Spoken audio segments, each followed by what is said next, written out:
Hello, friends. Imagine waking up tomorrow morning, grabbing your coffee, checking your bank account on your phone, and seeing a balance of $0 with every penny frozen.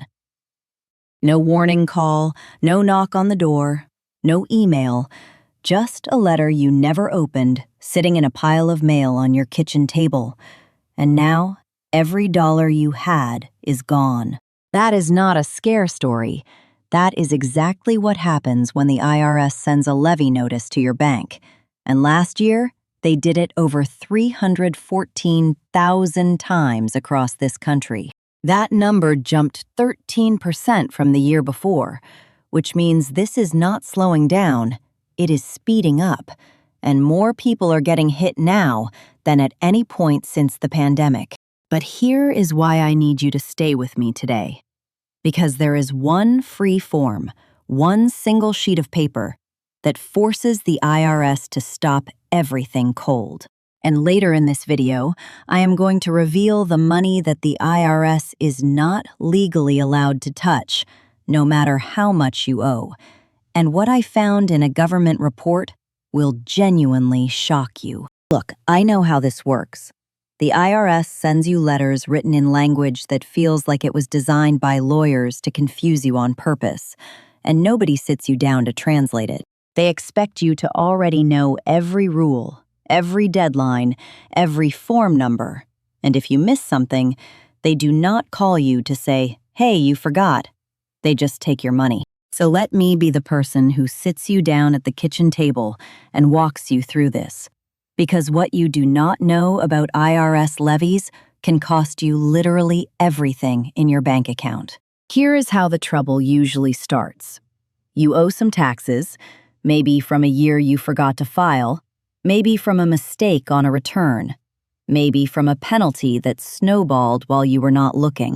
The IRS sends you a notice called CP-14, which is basically a bill, and most people either pay it or set it on the counter and think they will deal with it next week. Then comes CP-501, then 503, each one a little more serious, but they still look like government junk mail, and it is easy to toss them aside without reading a single word. But then a letter arrives called CP-504, and this one is different, because printed right at the top in official language, it says, Notice of Intent to Levy. That CP-504 is the IRS telling you in writing that they are about to seize your bank account, your wages, your state tax refund, and anything else they can legally get their hands on. Here is what most people do with it, and I say this with no judgment because it is completely human. They panic, they shove it in a drawer, and they hope it somehow goes away. It does not go away.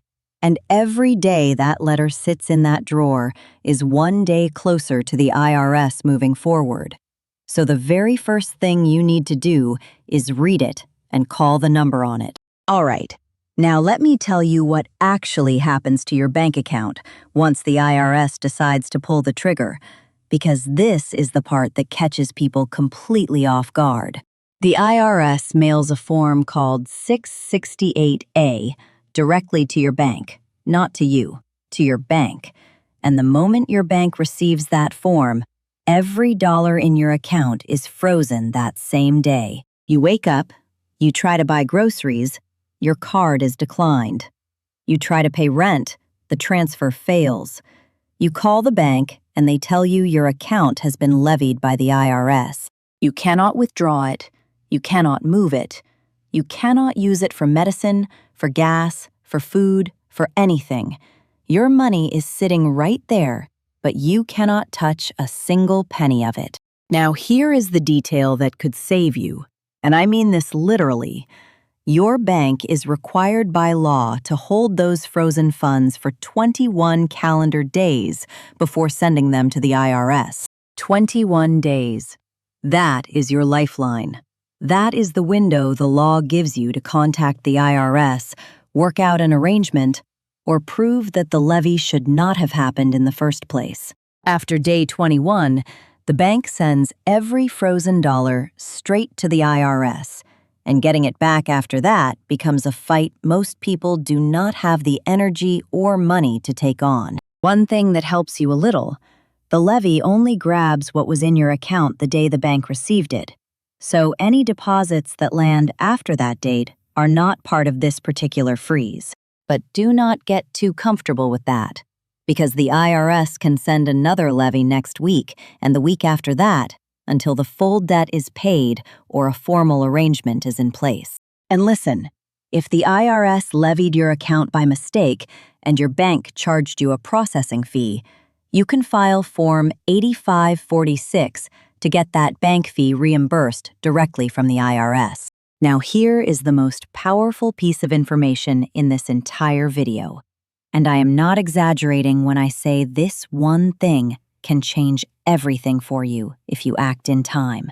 After the IRS sends you that final notice of intent to levy, you have exactly 30 days from the date printed on that notice to file one single form that pauses everything. The form is called 12153. Its official name is Request for a Collection Due Process Hearing, but forget the fancy name. What it does is freeze the IRS in their tracks. The moment you file Form 12153 within that 30-day window, the IRS is legally required to stop all levy action on your bank account, your wages, and your benefits. No more freezes, no more seizures, no more garnishments. Absolutely nothing moves forward until you get a fair hearing in front of the IRS Independent Office of Appeals. At that hearing, you can explain your situation, present your financial hardship, offer a payment plan, challenge the amount, or even argue that the IRS made a mistake on your account. This form costs you $0. You can download it right now at irs.gov or call 1-800-829-3676 and ask them to mail it to your home. You fill it out, you mail it to the address printed on your specific levy notice, not a general IRS address, the one that is printed on your personal notice, and that is it. Think about that for a second. One free piece of paper filed within 30 days is the only thing standing between you and losing everything sitting in your bank account right now.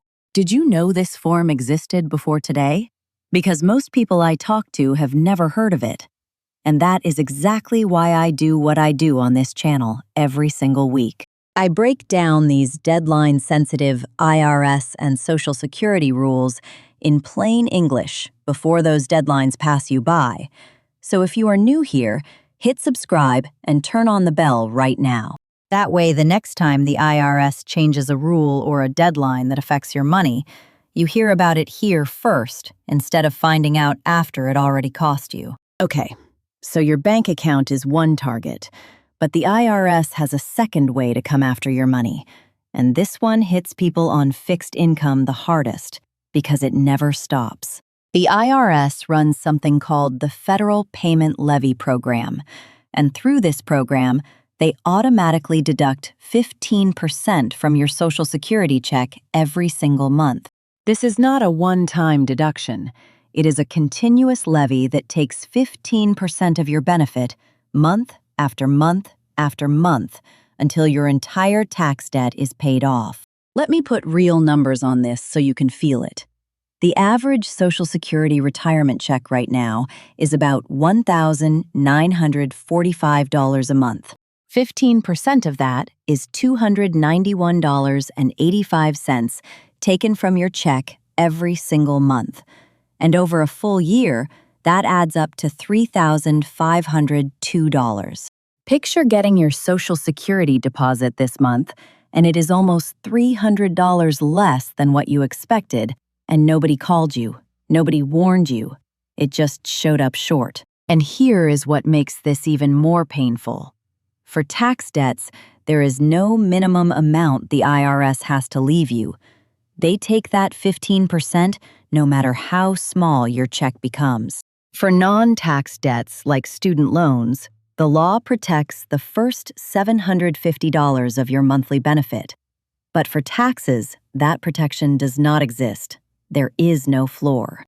Before they start taking it, the IRS does send you a specific notice, either CP 91 or CP 298, and you have 30 days from that notice to fight back.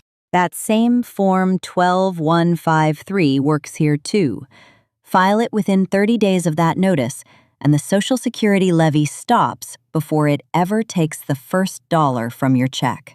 Right now, around 525,000 taxpayers are caught in this program, and I promise you, the majority of them had no idea they could have paused it with one form.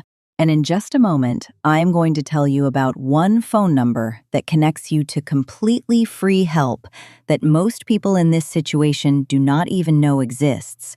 So stay with me. All right, here is the part I told you to stay for. And after everything I just explained about frozen bank accounts and garnished Social Security checks, I know some of you are scared right now. You might be sitting there with your heart pounding, wondering, is my check safe? Is my account safe? Is the IRS going to come after the money I need to survive this month? So let me give you some relief, because there is money the IRS cannot legally touch, no matter how much you owe them. And this is protected by federal law, not just a loophole. If you receive supplemental security income, that is SSI under Title 16, your benefits are 100% exempt from any IRS levy. Period. End of story. They cannot take it. If you receive VA disability benefits from the Department of Veterans Affairs, those payments are also 100% protected. The IRS is not allowed to levy a single penny. Child Social Security benefits and lump sum death benefits are also completely exempt. None of those payments can be included in the federal payment levy program. And since February of 2011, if your income falls at or below the federal poverty guidelines, you are excluded from the program entirely. The IRS is not supposed to touch you. Now here is where I need to be very clear, because this confuses a lot of people, and getting it wrong could cost you. Social Security disability and SSI disability are not the same thing. Social Security disability under Title II can still be levied at 15%, but SSI disability under Title 16 cannot be levied at all. Those are two completely different programs. If you are not sure which one you receive, log into your My Social Security account at ssa.gov or call 1-800-772-1213 and ask them directly. Now here is the part that should make you angry, because the government's own watchdog agency just released a report that proves the system is broken even worse than you think. The Treasury Inspector General found 357 cases last year where the IRS violated its own rules and levied people who should never have been levied in the first place. 42 taxpayers had money taken from them improperly, and the total amount seized from people whose rights were violated came to over $934,000. That means even the money the IRS is not supposed to take, they sometimes take anyway. And unless you know your rights and speak up, you will never see that money come back to you. That is why knowing this information is not optional. It is survival. Because the system does not protect you automatically. You have to stand up and protect yourself with the tools that exist. So for those of you who owe taxes and cannot afford to pay the full amount, I want you to know about the option that was practically designed for people on a fixed income. It is called Currently Not Collectible Status. And what it means is the IRS agrees that you cannot pay your tax debt and still cover basic necessities like rent and food and medicine. When they grant you this status, the levies stop, the garnishments stop, the phone calls stop, and the IRS leaves you alone while the 10-year collection clock keeps running in your favor.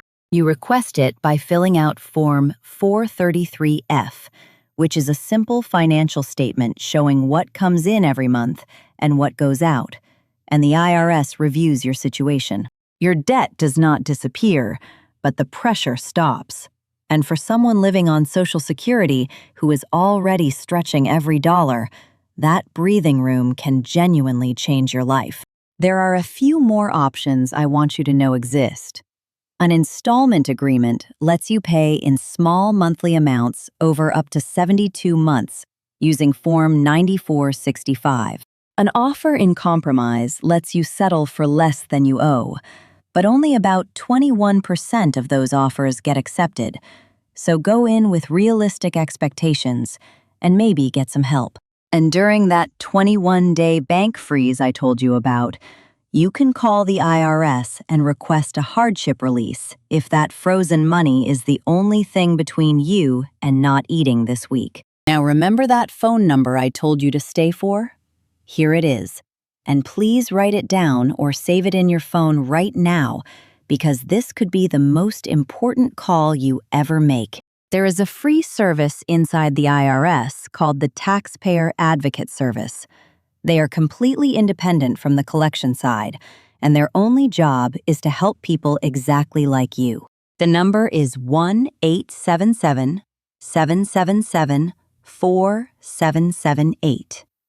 I will say it again. 1-877-777-4778. And the call and the help are both free. There are also low-income taxpayer clinics across the country that give you free legal representation if you are fighting the IRS and your income is below a certain level. Find one near you at taxpayeradvocate.irs.gov or call 1-800-829-3676 and ask for publication 4134. They will mail it to you. You do not need a lawyer. You do not need to spend money you do not have. These services exist right now, and they are funded specifically to help people in your exact situation. All right, friends, here is your plan, and I want you to save this, screenshot this, write it down on a piece of paper, because if that letter shows up tomorrow, you need to be ready. Step 1. Read every word on that IRS notice and do not throw it away.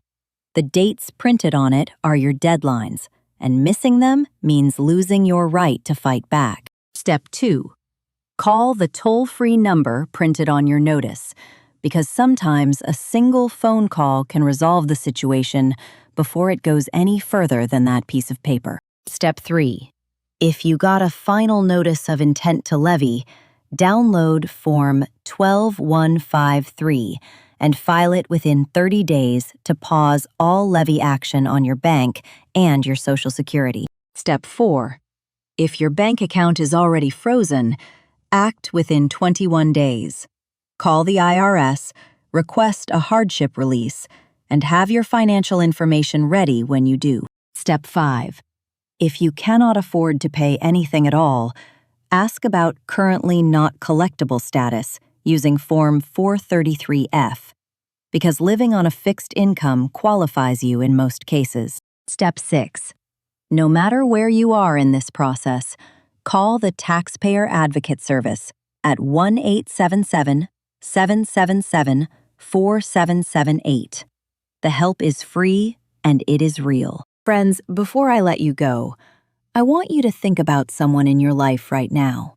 A parent, a brother, a sister, a neighbor, someone from church who lives on Social Security. Send them this video today, not tomorrow, today, because if they are one of the 525,000 people caught in this program, they may not know they can stop it. Nobody should lose their grocery money or their rent money because they missed a deadline they did not even know existed. And now you know, so please help somebody else know too. If this helped you, hit subscribe and that bell so you stay ahead of every IRS rule change that could affect your wallet. Because I promise you, there will be more, and I will be here for every one. Thank you for being here, friends. Take care of yourselves, look out for each other, and I will see you in the next one.